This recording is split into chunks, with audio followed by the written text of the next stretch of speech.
bersatu dalam doa. Ya Roh Kudus Tuhan kami bersyukur berterima kasih untuk waktu yang Tuhan masih anugerahkan kepada kami. Kami membuka hidup kami di hadapan-Mu Tuhan.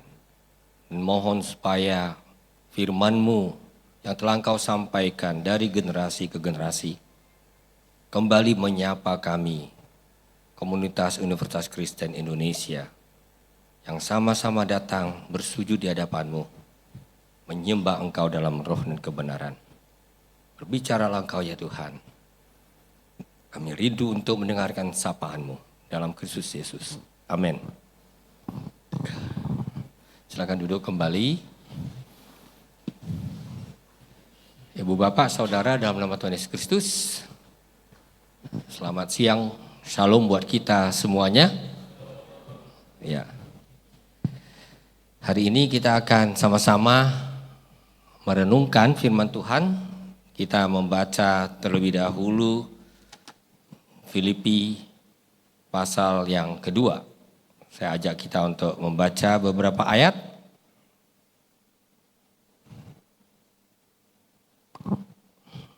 Ya, Filipi pasal yang kedua. Kita akan baca yaitu ayat yang kelima sampai ayat yang ke-8. Saya akan bacakan dalam satu terjemahan yang baru saja diterbitkan tahun lalu, yaitu bulan Februari.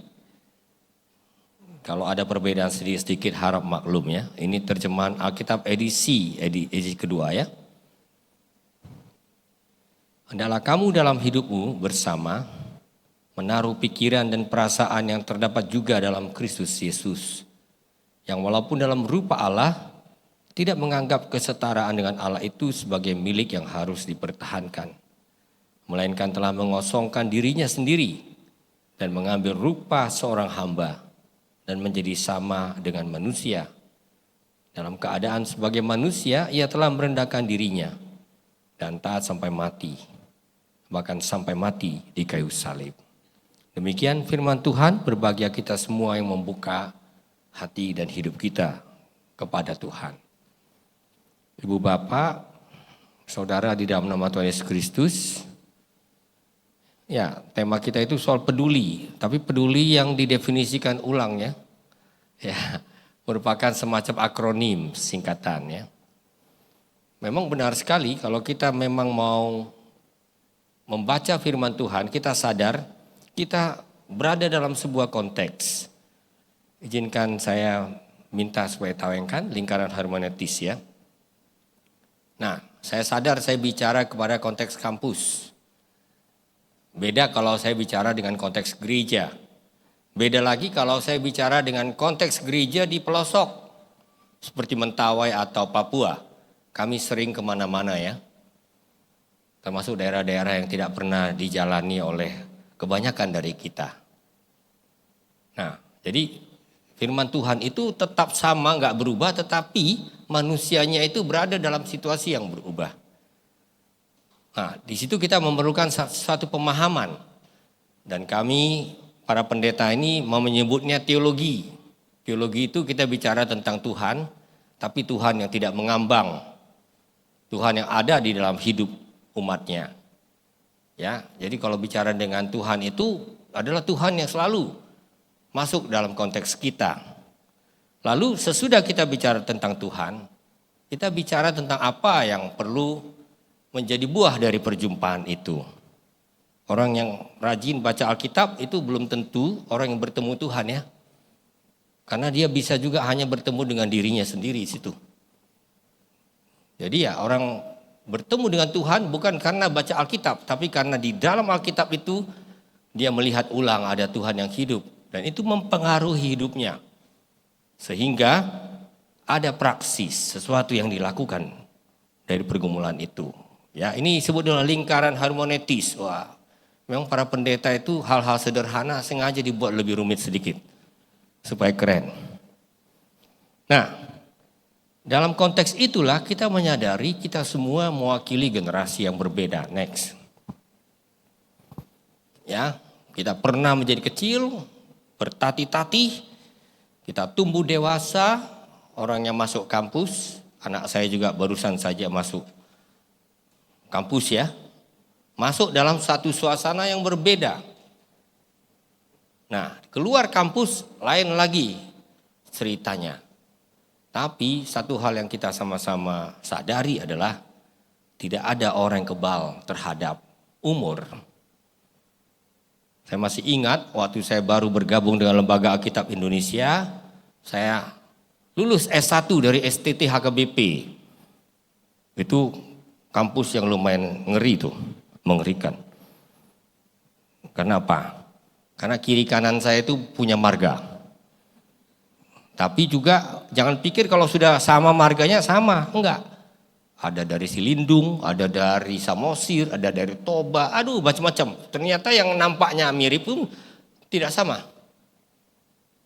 Bayangkan, saya dari tidak tahu bahasa Batak, jadi bisa fasih bahasa Batak. Gara-gara konteks itu, coba. Ya, itu contoh soal. Nah, kita bertumbuh waktu saya bergabung dengan Lembaga Alkitab Indonesia. Aduh, orang Batak bilang saya ini parhuta-huta. Orang kampung saya, logatnya pun belum hilang sampai sekarang.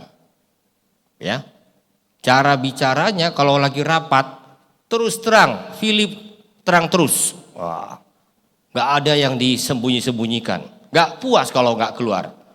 Betul gak?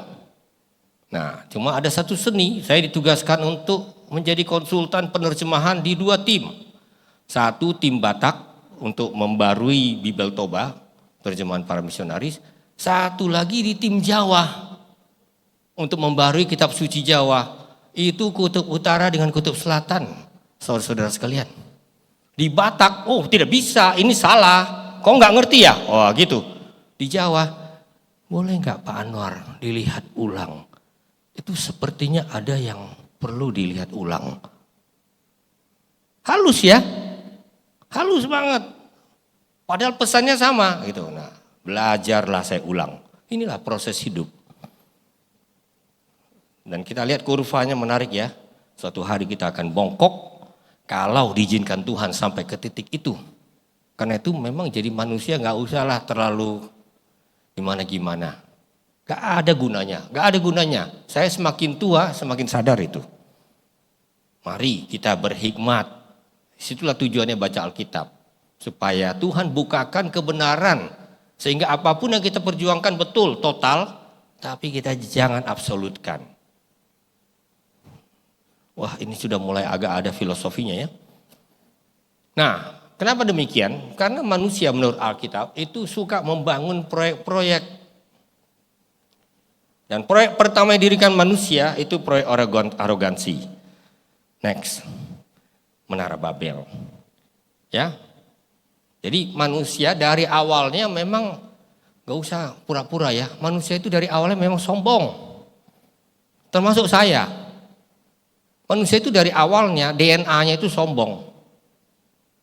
Dia ingin menyamai Tuhan. Kalau boleh lebih tinggi dari Tuhan. Supaya jangan ada yang ngatur hidupnya. Enak aja aku turut-turut orang lain. Enak aja aku di bawah. Itu dilema manusia dari dia mulai bernapas sampai kehilangan napas. Saya belum kehilangan napas tapi saya sudah sadar akan begitu. Betul loh, saya bicara apa adanya, belak-belakan. Karena saya lihat di UKI ini nampaknya belak-belakan dihargai gitu. Sok mengerti saya ya. Nah, makanya apa yang terjadi? Itu adalah cikal bakal berkembangnya peradaban dan teknologi. Nah, kalau di Mesopotamia sana ada yang disebut dengan zigurat. Pernahkah kita renungkan kenapa tempat-tempat ibadah selalu di tempat tinggi? Begini-begini saya udah keliling ya, sampai ke Amerika Latin, Meksiko, itu tempatnya orang Indian, sampai ke Mesir, piramid, sampai ke Eropa, bangunan gotik, itu semua saya sudah lihat. Sampai ke Pusuk Buhit Samosir, sudah saya lihat. Kenapa tempat tinggi? Karena itulah titik temu antara langit dan bumi. Disitulah manusia menggapai ketinggian. Berharap yang paling tinggi itu menyentuh, bertemu dengan dia. Itu dia. Nah, meskipun kisah Menara Babel adalah kisah tentang peradaban yang ditumbangkan oleh Tuhan. Ketika kita membangun arogansi, Tuhan punya cara sendiri untuk membuat kita ingat. Suatu hari akan hancur. Ya. Tapi Tuhan bukanlah Tuhan yang berputus asa. Izinkan saya membacakan. Rencana Tuhan itu tidak dapat digagalkan. Ada seorang teolog, ini seorang Lutheran, dia tulis begini. The Tower of Babel episode is followed not by a cataclysmic devastation, but by the call of Abram, whose migration from Mesopotamia to Canaan is part of the great dispersal that follows Babel.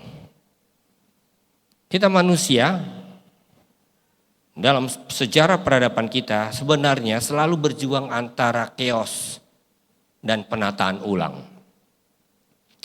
Dan di dalam lensa iman, itu berarti Tuhan masuk dan dia tidak menyerah kepada chaos.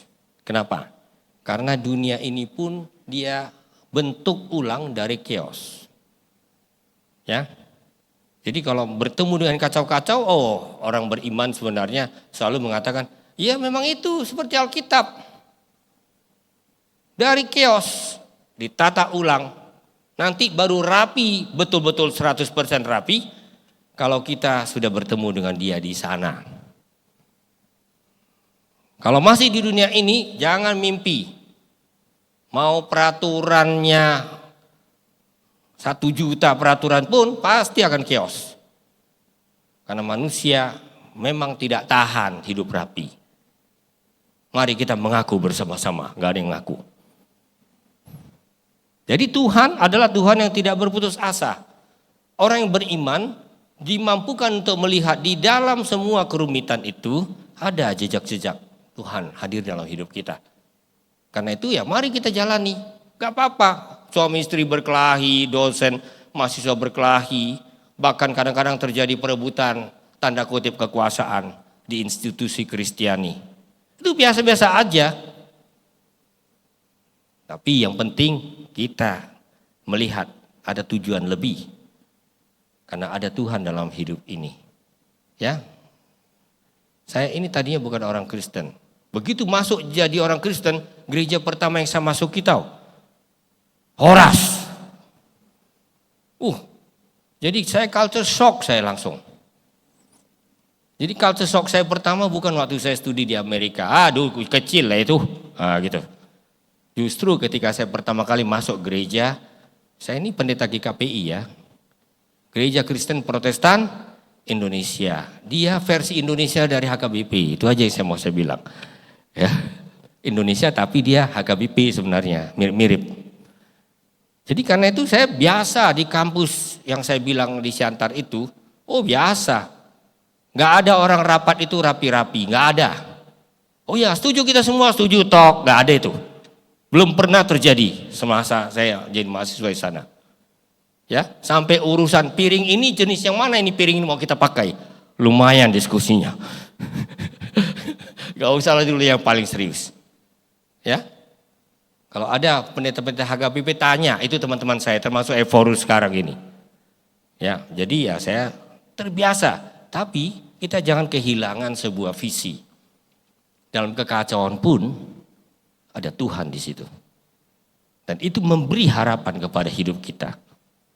Ya, supaya kita nggak putus asa. Kalau enggak, waduh hidup ini mengerikan. Makanya bagian dari rencana Tuhan yang hebat itu adalah next. Akhirnya Tuhan terjun bebas. Salah satu yang paling saya hargai dari Alkitab, dari ajaran Kristen adalah Tuhan itu bukan Tuhan yang berada di kayangan, aman. Tuhan itu adalah Tuhan yang terlibat. Dan ketika dia terlibat, dia terluka gitu. Hebat sekali filosofi pemahamannya. Ketika Tuhan terlibat, dia terluka dan terluka seterluka-lukanya. Sampai mati. Hanya iman Kristen yang mengatakan Tuhan pernah mati. Tahukah kita itu?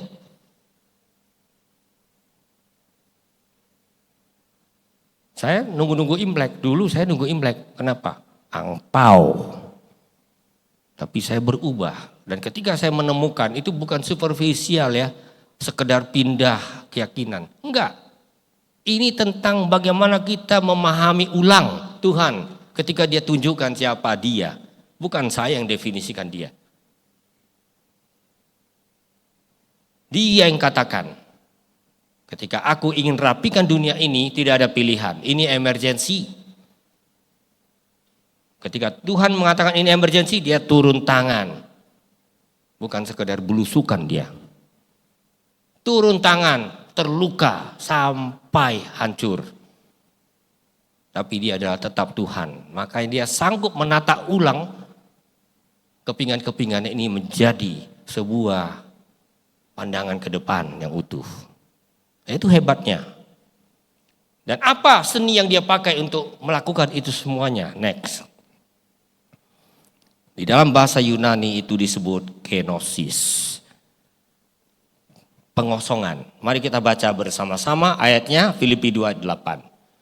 Dalam keadaan sebagai manusia, ia telah merendahkan dirinya dan taat sampai mati, bahkan sampai mati di kayu salib. Ini disebut kenosis, kosong. Ketika kita semua berlomba-lomba untuk jadi berlimpah, Tuhan tunjukkan, aku justru kosongkan diriku. Ini memang kontraintuitif, tidak cocok dengan intuisi kita semua manusia, termasuk saya. Tidak ada yang cocok. Memang Tuhan tidak bisa dicocokkan kepada kita. Dia pilih jalan pengosongan diri. Apa maksudnya? Bagaimana kalau Allah dikosongkan dirinya sampai menjadi budak? Yesus ketika jadi manusia bukan jadi raja. Jangan salah, bukan raja. Raja politis. Ketika dia jadi manusia, dia jadi budak. Doulos, itu bahasa Yunani itu, doulos itu sebenarnya lebih tepat budak. Gak tanggung-tanggung ekstrimnya gitu. Dan itu membuat kita berpikir ulang. Kalau kita memang ingin mengungkapkan kehadiran kita, peduli pada orang lain. Kalau kita sibuk untuk menimbun-nimbun buat diri kita, omong kosong. Sorry. Sebagai orang yang sudah cukup tua, saya sudah kenyang membaca bermacam-macam panggung politik. Termasuk yang sekarang sedang bergulir. Dan selalu saya katakan, sudah, mari kita senyum-senyum. Senyum-senyum aja gitu. Menyadari banyak sekali dagelan terjadi di dunia ini. Jadi saya nggak kecewa dengan Indonesia. Kenapa? Ada dagelan-dagelan yang jauh lebih mengerikan. Ya, itulah permainan anak-anak manusia. Makanya kita perlu Tuhan. Karena Tuhan memberi kepada kita sebuah kesadaran baru. Siapa kita ini? Nah, karena itu kita mau introspeksi ya. Salah satu caranya adalah belajar dari para murid. Next. Para murid Yesus itu, kadang-kadang saya heran ya. 12 orang, gurunya juga super gitu. Ternyata enggak lulus-lulus belajar.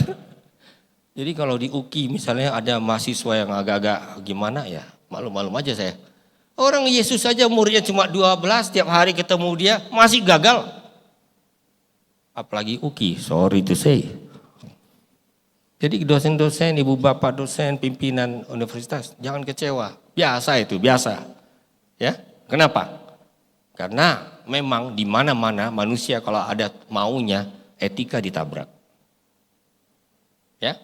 Salah satu etos yang paling parah dalam dunia kita adalah gimana kalau saya tidak usah kerja, hidup enak. Nah, itu dia. Penyakit manusia di segala zaman. Dan itu enggak mungkin. Dan murid-murid Yesus ternyata masuk dalam kategori itu.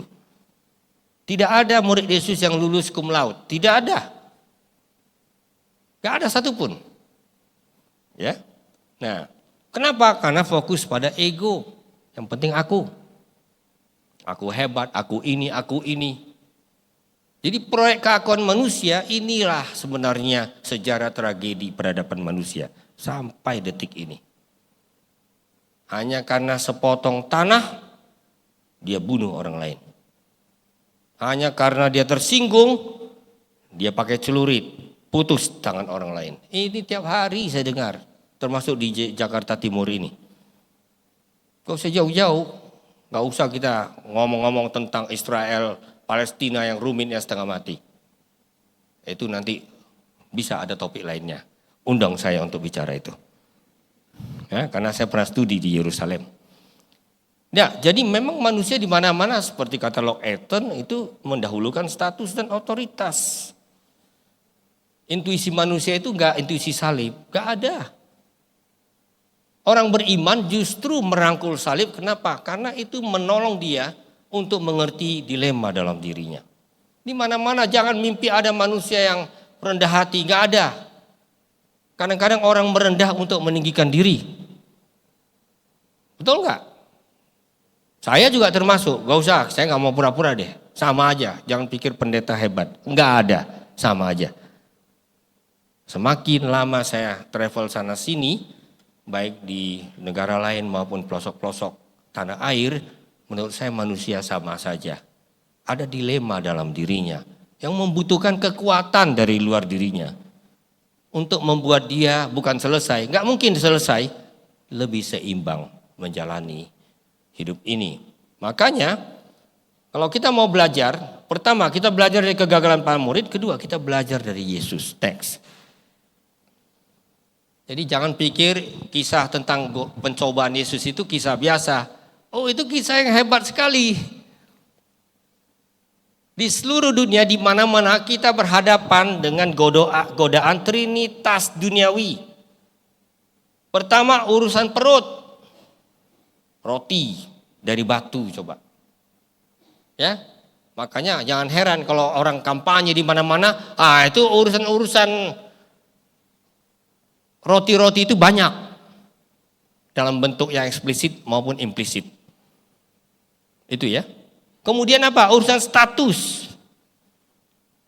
Setinggi-tingginya dinaikkan. Lalu apa? Urusan memilih menggunakan kekuasaan. Itu ditunjukkan dengan gamblang sekali dan kita bersyukur. Alkitab mengatakan Yesus Kristus lulus sempurna. Sehingga dia bisa jadi inspirator kita. Jadi sampai kapanpun kita akan berhadapan dengan godaan itu, jebakan itu. Tidak ada gunanya berpura-pura. Kita tidak akan pernah lulus 100%. Sampai kapanpun. Manusia itu kalau udah kasih peluang, saya itu kadang-kadang kaget ya. Orang yang saya kenal gitu, ini kan orang teman saya ini gitu. Begitu dikasih jabatan, jadi berubah dia. Sedih saya, kenapa? Karena salah persepsi dia tentang dirinya. Ya kita masih itu juga orangnya, gak akan mungkin berubah. Tapi mimpi kita, persepsi kita tentang diri kita bisa berubah. Hati-hati dengan itu. Dan saya amat sadar juga tentang itu. Ya, gak usah saya menyebut nama. Di urusan gereja pun rumit setengah mati nih. Jadi UKI belum apa-apa dibandingkan gereja. Sorry. Ya, nah makanya apa yang ditunjukkan oleh Injil? Next. Ada seorang ahli namanya Donald Kraybill. Dia katakan, memang kerajaan Allah itu aneh setengah mati. Kenapa? Sungsang. The upside down kingdom. Terbalik dia, terbalik-balik kalau dia kerajaan Allah. Yang besar jadi kecil, yang tinggi jadi rendah. Yang kecil jadi besar, yang rendah jadi tinggi. Itu kerajaan Allah. Jadi terserah kita ini masuk kategori mana? Kerajaan Allah atau kerajaan dunia. Nah, kalau digambarkan secara grafis, next, dia bagaikan piramid terbalik. Kita tahu ya ada piramida ya. Ini bisa menurut kategori Abraham Maslow, bisa juga menurut kategori piramida di zaman Romawi. Biasanya orang berlomba-lomba di puncaknya, sampai ke puncak. Ya, dan karena sampai ke puncak itu dia bersedia menindas yang di bawah. Itu cerita biasa dalam sejarah manusia. Tapi kerajaan Allah terbalik. Terbalik. Dia yang paling tinggi, dia menanggung beban paling besar. Dan Kristus adalah contoh sempurnanya. Kenapa? Karena dia memikul kita semua pada dirinya. Padahal dia yang paling tinggi. Itu contohnya. Kita tidak mungkin seperti Kristus. Tidak mungkin. Tapi dialah teladan kita.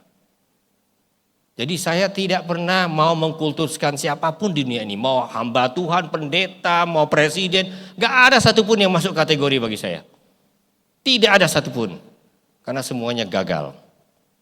Ada aja titik hitam dalam dirinya. Termasuk saya ini. Jadi kita, kemana kiblat kita? Kristus. Kerucut terbalik itu. Jadi titik di mana dia memikul semuanya itu, disitulah dia. Menjadi yang paling tinggi dari segi nilai-nilai. Next, kita baca bersama-sama ya. Ya, mari kita baca bersama-sama. Jadi karena dalam Kristus ada nasihat, ada penghiburan kasih, ada bersutan roh, ada kasih mesra dan belas kasihan. Karena itu sempurnakan sukacitaku dengan ini. Hendaklah kamu sehati sepikir, dalam satu kasih, satu jiwa, satu tujuan, dengan tidak mencari kepentingan sendiri atau pujian yang sia-sia. Ini pesan dari seorang rasul. Yang memberi pesan ini bukan orang yang cuma jago ngomong.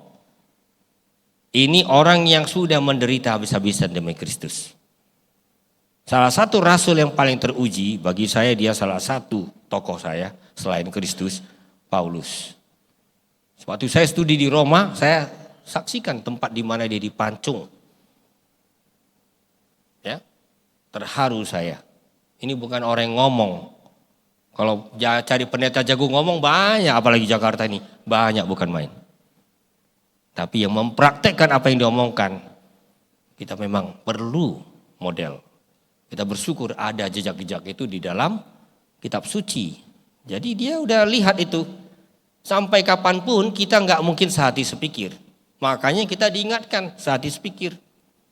Sampai kapanpun dia sadar kita nggak mungkin satu jiwa, satu tujuan. Selalu ada ya distraksi yang membuat kita mau tujuan kita sendiri. Saya sering sudah lihat ya orang tadinya misalnya dalam keadaan susah sama-sama berjuang mencapai satu tujuan.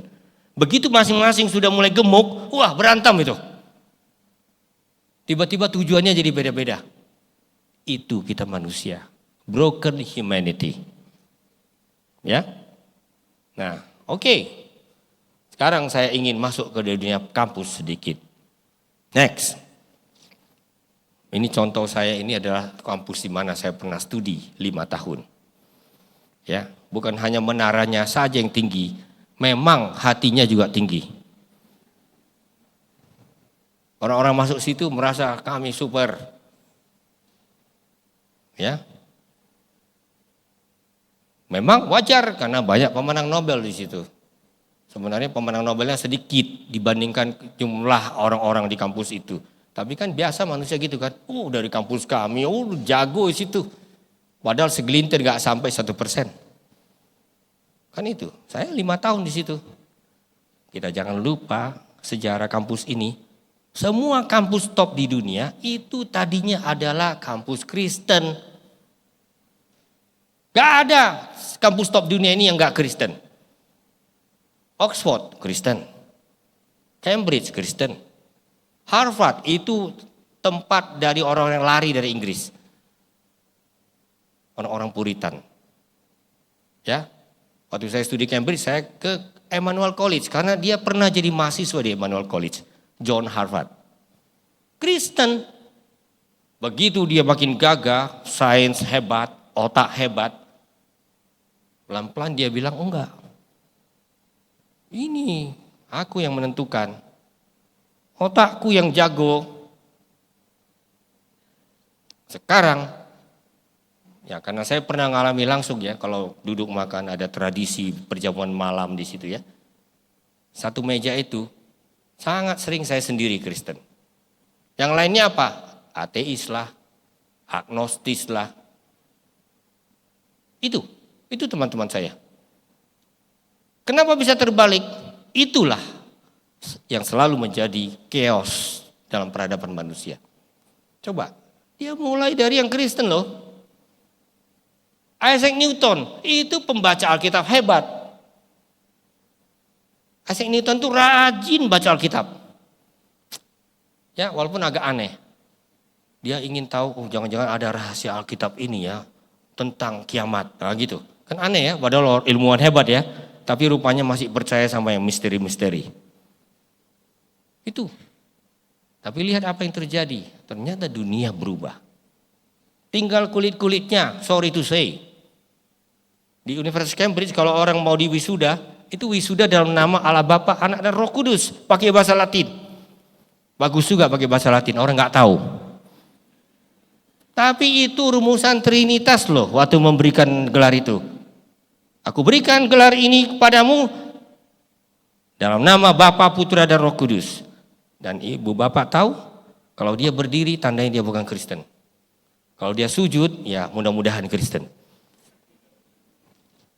Tapi apa gunanya tinggal kulit? Jadi saya tidak terlalu bangga. Kalau sudah bicara soal spiritualitas, sorry. Kadang-kadang yang terjadi adalah yang seperti ini. Next.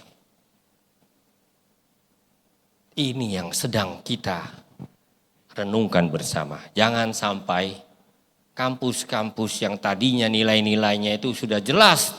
Nilai-nilai yang berorientasi pada Alkitab, pada firman Tuhan. Kehilangan jiwanya.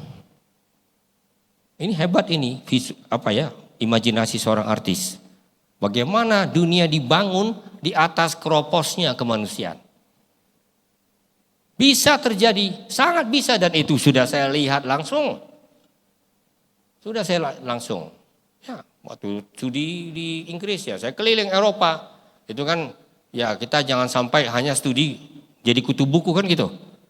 Jadi kutu pengalaman juga lah kita lihat-lihat. Oh begini rupanya ya. Semuanya tadinya religius, semuanya. Ke Jerman, Prancis, semuanya religius. Tidak ada ilmu yang tidak religius. Tapi bisa ya dalam perkembangan kemudian mereka menyangkal Tuhan. Itu dia. Kita nggak mau ini terjadi. Kenapa? Ketika Tuhan disangkal, kita nggak tahu bahwa dia ketawa-ketawa lihat kita. Begonya. Padahal kita pikir kita pintar. Maaf, saya menggunakan bahasa sehari-hari yang tidak layak untuk kampus. Ya, jadi apa seni menjalani hidup ini? Ya, saya sudah hampir di akhir ya dari perenungan kita. Saya pinjam lagi pandangan dari Kirbel tadi. Down is up, low is high. Hebat sekali ya paradoks ini ya. Down is up, low is high. Bukan sekedar mengejar kompetisi dan status dan fasilitas. Belajar dari Yesus dari Nazaret. Berarti umat Tuhan dibebaskan untuk melayani dia dalam kapasitas apapun. Menuhankan dia, bekerja dengan visi kerajaan Allah. Mempertanggungjawabkan iman dan pengharapan kita. Saya sangat yakin inilah peluang kampus bernama UKI. Karena ada K di dalamnya. Ada I di dalamnya, tapi I ini sangat ditentukan oleh K. Bagaimana kekristenan berpartisipasi dalam kebangsaan. Dalam hidup negara ini. Turut menjaga tujuan-tujuannya. Ini. Dan itu dimulai dari ini perubahan nilai itu. Naluri kita adalah naluri yang ingin naik tinggi. Tidak salah karena saya masih manusia. Tapi ada satu identitas lain yang membuat keinginan tinggi-tinggi gak jelas ini menjadi jelas. Itulah luar biasanya menjadi umat Kristen. Ya, jadi panggilan kita bersama-sama adalah next. Misi kita adalah peduli, bukan hanya untuk aman sendiri, untuk nyaman sendiri. Waktu saya selesai doktor, waktu itu Indonesia lagi kacau-kacaunya, ada orang pakai ikat kepala, pakai golok.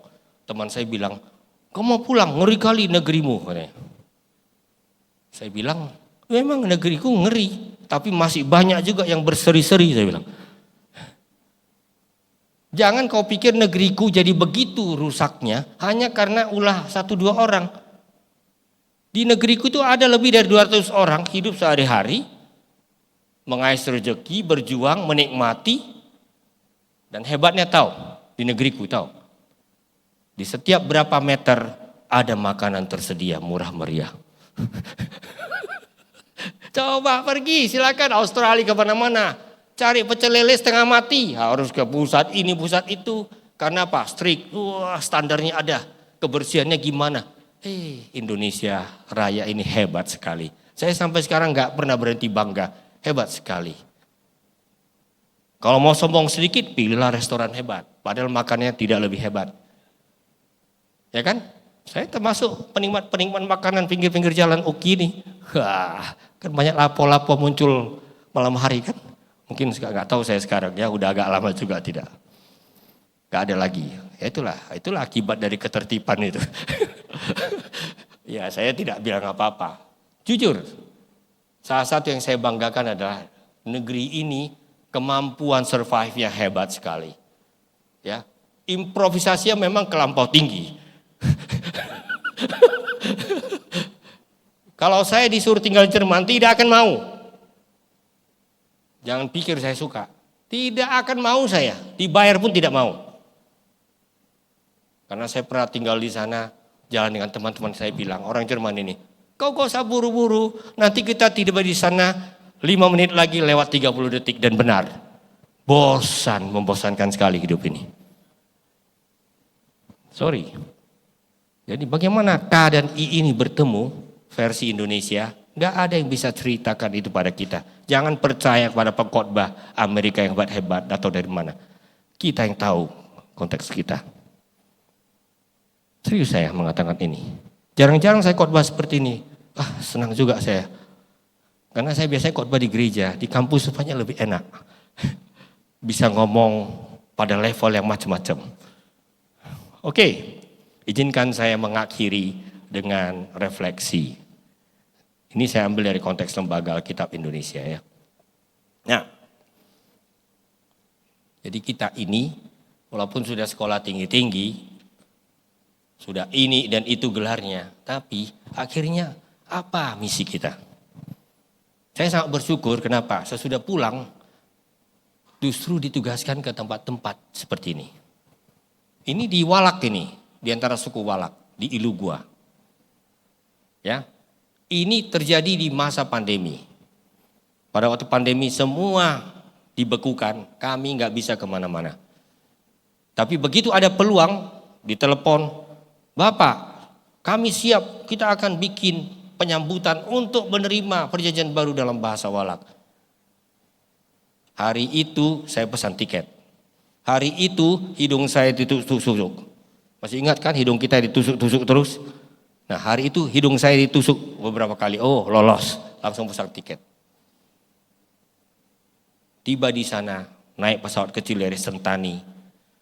Jalan lagi kira-kira 2 jam. Sampai di kampung bernama Ilugua.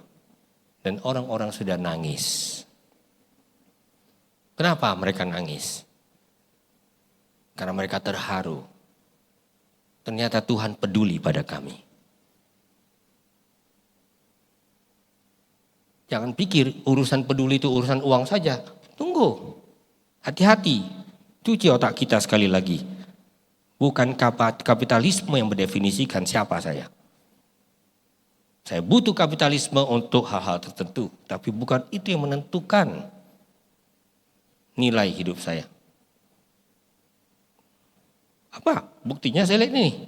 Saya datang ke sana tidak bawa uang. Tidak ada uang.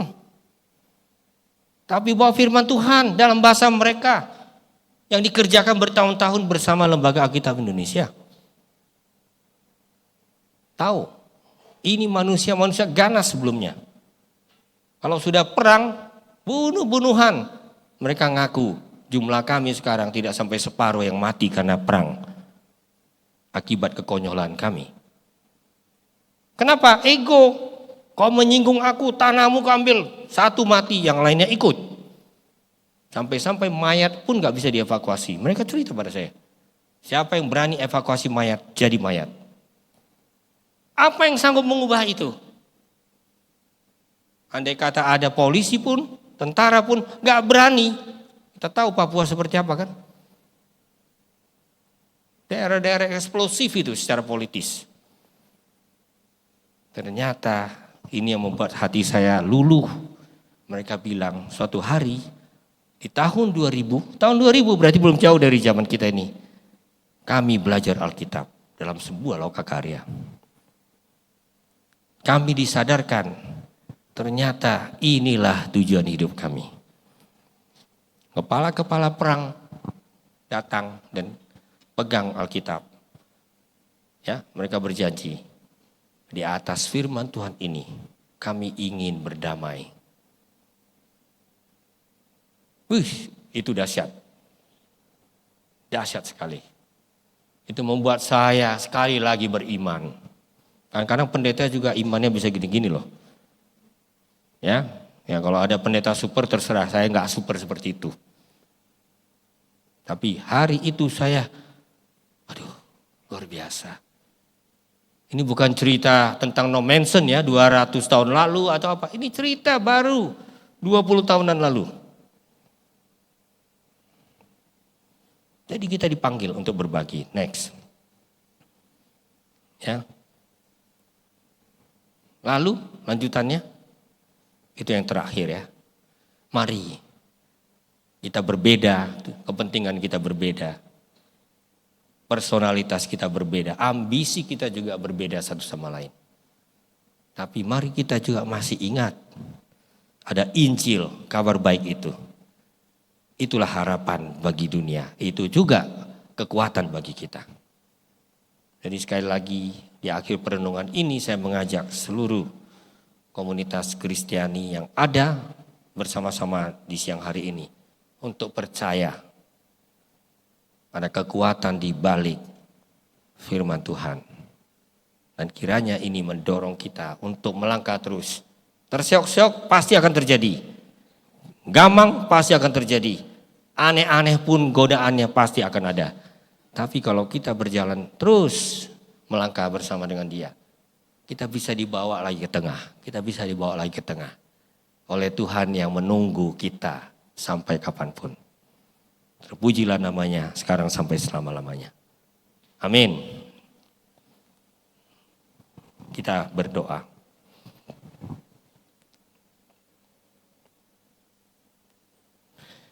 Terima kasih Tuhan untuk firman-Mu. Kami sungguh bersyukur karena Engkau menolong kami untuk melihat kembali bagaimana dalam konteks kampus UKI ini kami kembali Tuhan mengaminkan nilai-nilai iman, nilai-nilai etika yang telah membentuk peradaban dunia ini melalui Alkitab.